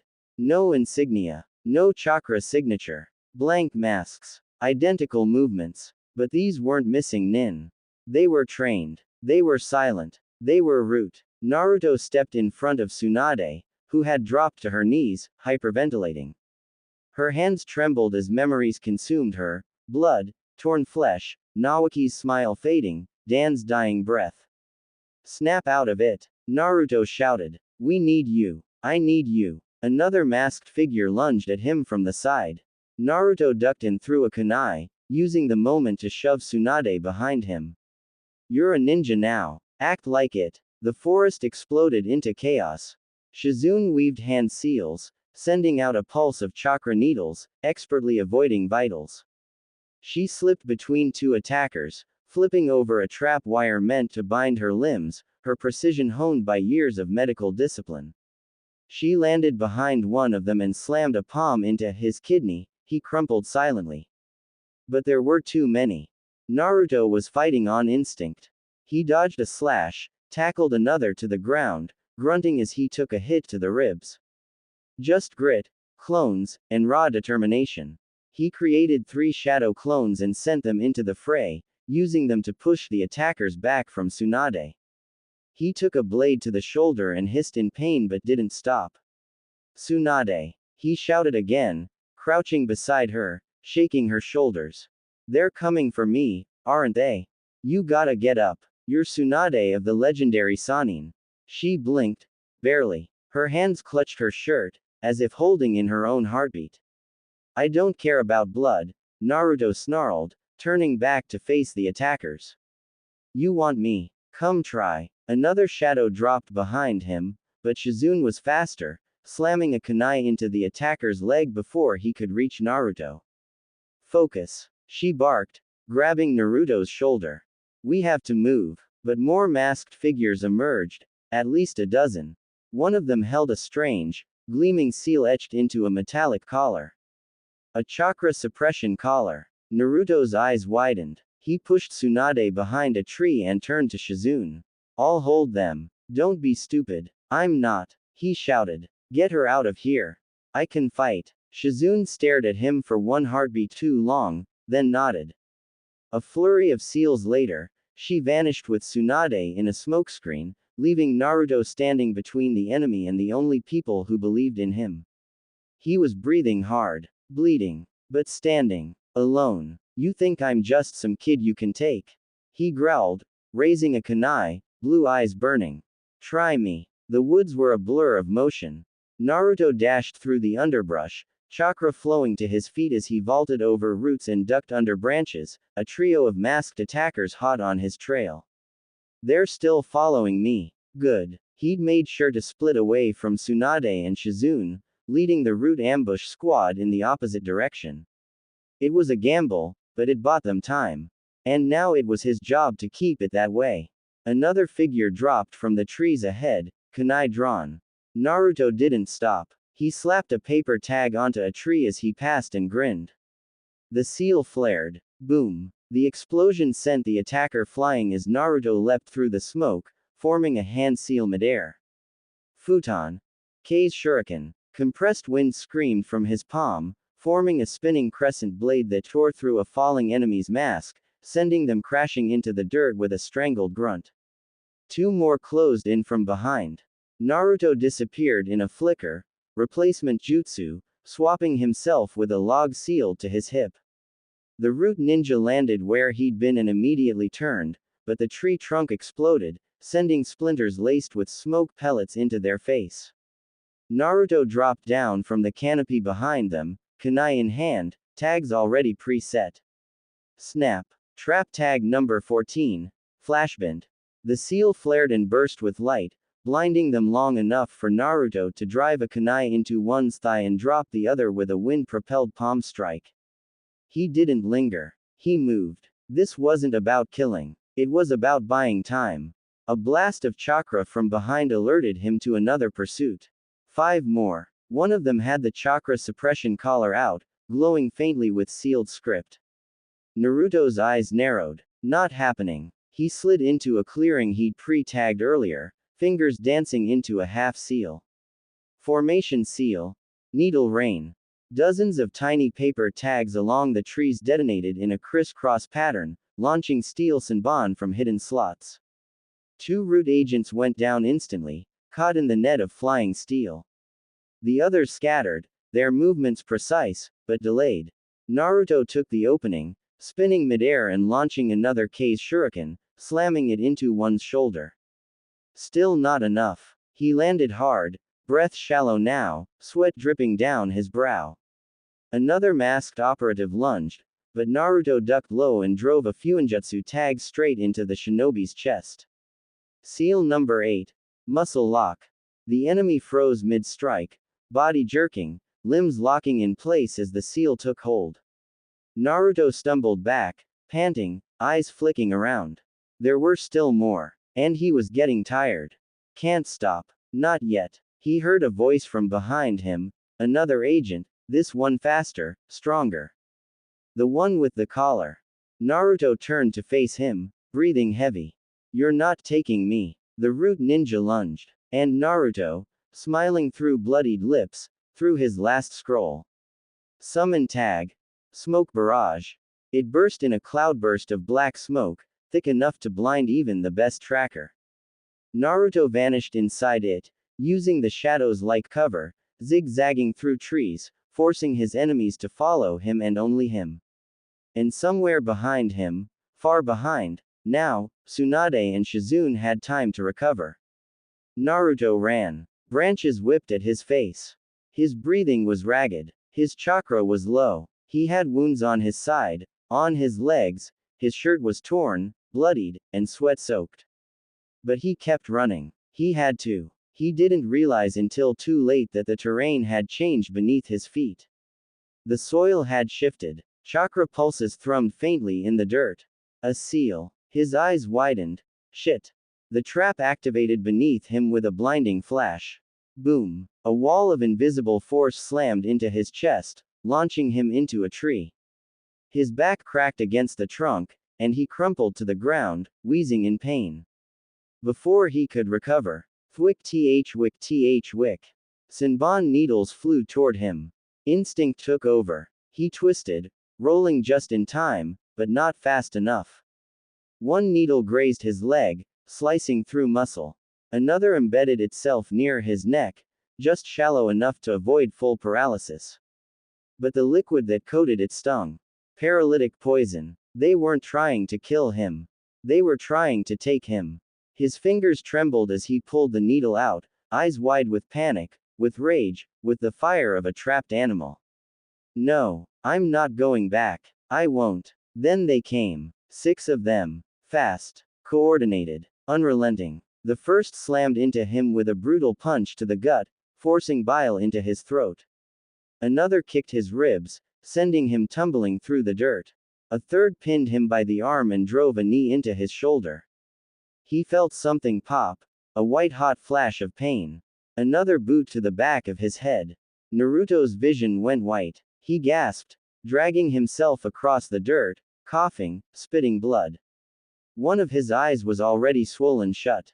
Another root operative grabbed him by the collar and slammed him back first into a tree. Target secured. Naruto's hand twitched. Something flared inside his pouch. The operative leaned in, reaching for the chakra suppression collar. Naruto's fingers closed around a kunai. A tag was already wrapped around it. He whispered through broken lips. Gotcha. The kunai ignited mid-thrust. He drove it into the man's throat. The explosion was small, contained, but precise. A sealing tag that expanded inward. The man jerked. Blood sprayed. He dropped instantly. Dead. Naruto landed on his knees, panting. Covered in blood. His own and. He looked up. Looked at the body. Still. Motionless. Gone. Something in him froze. He didn't blink. Didn't scream. Didn't speak. He just stared at the corpse. Face unreadable. Chest rising and falling. Eyes wide. Silent. The wind rustled the leaves. Birds had long since gone quiet. He knelt there, blood dripping from his hand, staring at what he'd just done, what he'd been forced to do. But there was no reaction. Not yet. The body didn't move. Naruto still knelt in front of it, kunai slack in his hand, fingers trembling. The blood had soaked into the dirt beneath him. It clung to his skin, stained his nails, seeped into the cuts on his arms. The sharp, metallic scent curled in his nose, mixed with sweat and smoke and the aftertaste of burning chakra. He couldn't hear anything. No wind. No birds. Just his breathing. Quick. Too quick. His chest tightened. His vision blurred. Not from injuries, no, something deeper. Deeper than the bruises, deeper than the cracked ribs and open wounds.